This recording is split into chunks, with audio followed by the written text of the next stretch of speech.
Good afternoon, everybody. This is Damon Bond from Bond Realty Group, LLC, offices in Bridgeport, Connecticut, and I'm a licensed real estate broker in the state of Connecticut and a licensed real estate salesperson in the state of New York, so I'm dual licensed. I hope everybody's having a pleasant afternoon. It's very beautiful outside.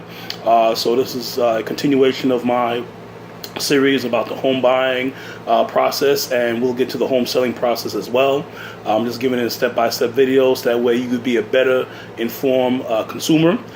Most of the information I'll say is a national thing, if you will, such as a mortgage, which I will be talking about the other day, and I'll talk about today. That's a national thing. There are things that are specific state, whether in the state of Connecticut or state of New York, which I'll point out whenever I get to that point. I'll let you know, say, hey, this is specifically for the state of Connecticut, or this is specifically for the state of New York or the city of New York. But other than that, though, pretty much you can use my advice and commentary no matter what part of the country you're in terms of many aspects that I deal with. So last time in our video series, we talked about ways in which you can, if you decide to buy a home, ways in which you can go about making sure everything is up to par in terms of your credit. We spent some time talking about credit, how it's important, why it's important, what you can do to rectify any things that are not there, and if the credit score is low, I can get that up. Now we're going to go into the next step, which is assuming everything is fine and done. Let's say you got over the credit part. Either your credit is superb, or your credit wasn't superb, but now it's superb, which can happen 6 months, a year later. So now you're ready to actually go and go out and start seeking for a mortgage. So this is what we're going to be focused on today, and that's seeking out a mortgage. So how do you go about obtaining a mortgage? Well, the first thing you're going to do is any mortgage person is going to run your credit again. That's normal. Basically, they're just doing it for their records to make sure that you are indeed qualified. So even though if you did it already, that's fine. That's for your personal use and what have you. They're going to run the credit to make sure that you can indeed get a mortgage, obtain a mortgage. You're qualified. You're a qualified buyer. So you have nothing to worry about because you already did your homework. You already know where your credit score is. You already took care of everything that needs to be taken care of. So you're fine with that aspect. So exactly where do one go to get a mortgage? Well, there's a variety of channels you can do. You can do it at your local bank. You can do it at your credit union. They have a plethora of mortgage lenders that can service you. Now, I'm not going to sit here and say which place is better than the other ones. I've dealt with both national institutions such as Bank of America and Wells Fargo and Citibank. I've dealt with regional entities such as People's Bank, which is primarily located in Connecticut. And then I've dealt with many local lenders, independent lenders, what have you. So what's the difference between a mortgage broker and, let's say, a direct mortgage lender? Well, the difference between the two is this. A mortgage broker is one that basically it's kind of like a dating app, if you will. What they do is they give you information to direct lenders, and basically what they'll do is they'll try to see which one has the best rates for you, the best terms, and they pair it up, and whoever they believe is the best rate for you, that's your match. All right, that's what a mortgage broker does. They pair people up with lenders who are willing to lend to you. A direct mortgage lender is someone that says that they lend directly to you. So, for example, Bank of America, which is a enormous mega bank. Bank of America obviously is a direct lender. So if you apply for a mortgage at Bank of America, the Bank of America will be lending the money to you.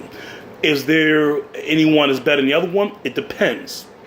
I personally like mortgage brokers because mortgage brokers are able to match, if you will. They do the homework for you. So if you wanted to go to a direct lender, more times than not, you'd have to go and comparatively shop, if you will. And that takes a lot of time, and most of us are busy working, trying to get a household together, raise kids, whatever it may be. We don't have time for that. So that's what a mortgage broker does for you.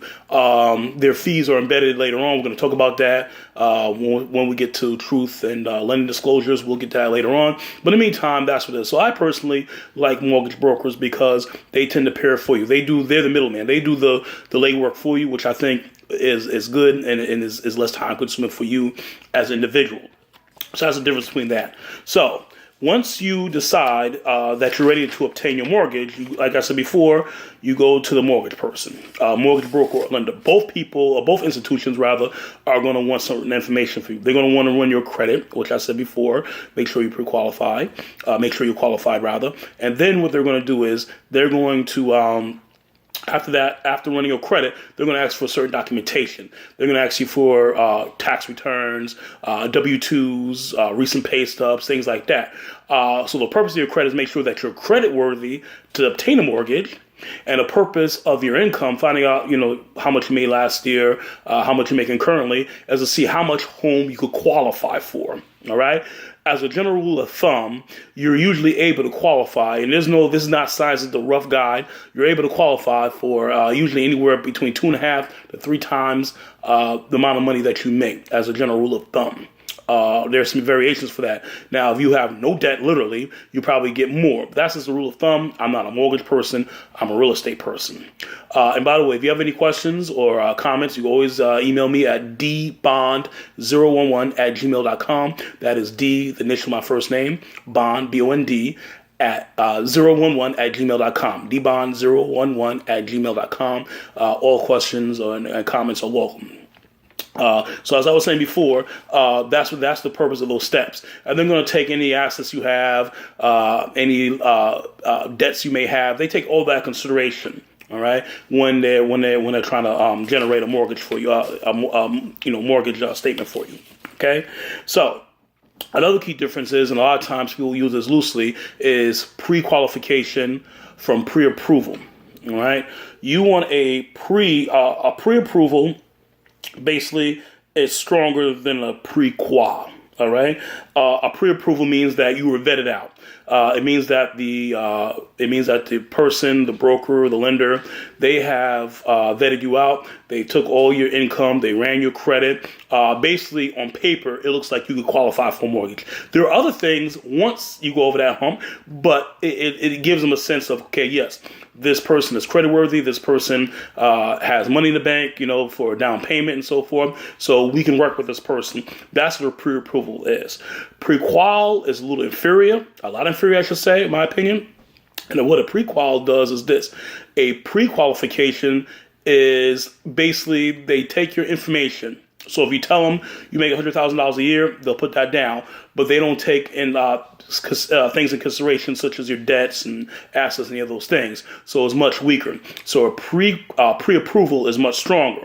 Now, you're going to need that pre-approval because when you start house hunting, and we're going to talk about that in our next video series, when you start house hunting, this is what this is what real estate agents, brokers are going to want to see, and this is what sellers are going to see. They're going to see that, okay, here's a person who's been vetted, and basically on paper, they're good. And yes, they're able to, and more than likely will get a mortgage so they can purchase our home. So real estate agents want to see the same thing, to be assured that yes, you're not wasting their time, and you can indeed afford this home. And the same thing if you're working with what we call a buyer's agent. That's your real estate agent who's working for you. They're going to make sure that you've been vetted out as well.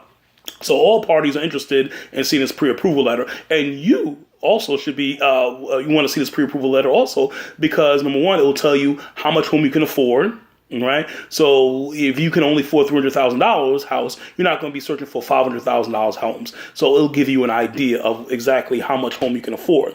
All right. So pretty much these are the steps. You go to any lender you want to. I always told people if you happen to live in border areas, I would recommend that you see if somebody is can lend in both states. That way the process is easier for you. Like, for example, I practice real estate in Fairfield County as well as New Haven County. We border Westchester County, New York. Where, depending on where you are in Fairfield County, if you're in Greenwich or Stamford, you're only a few miles from New York. So I have a lot of people who, let's say, want to look in Stamford, Connecticut or Greenwich, Connecticut, but at the same time, they want to look in Westchester County. We'll look at places like Portchester or Pound Ridge, which are directly adjacent to the state of Connecticut.